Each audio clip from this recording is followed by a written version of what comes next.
Welcome to our channel. Today we how to log into eToro USA beginner guide step by step clearly. To begin, open your preferred web browser. In the address bar, type www.etoro.com and press enter.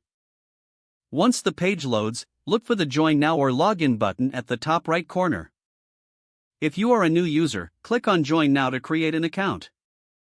Fill in your email address and choose a strong password. Click on Create Account. You will then need to provide additional information such as your name, phone number, and address. Make sure all information is accurate to comply with regulatory requirements. Once you've completed the form, click Continue or Next. You may receive a verification email. Go to your email inbox and find the verification email sent by eToro.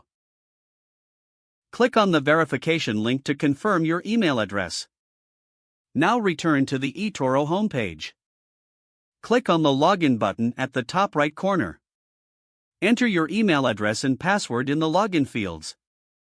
If you have two-factor authentication enabled, you will also need to enter the code sent to your phone or authentication app. After filling in your details, click Login. You will be directed to your eToro dashboard. Congratulations, you are now logged into your eToro account. From here, you can explore various features and start your trading journey.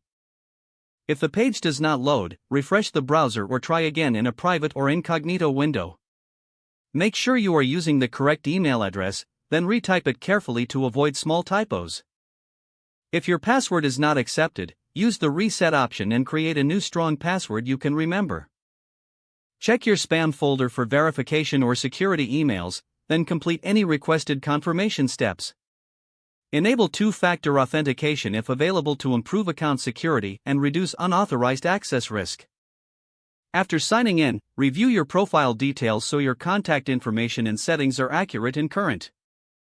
If you see an error message, note it down and try again after restarting your device and internet connection.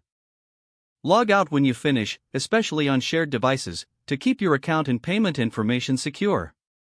Don't forget to like this video and subscribe to our channel for more step-by-step tech guides.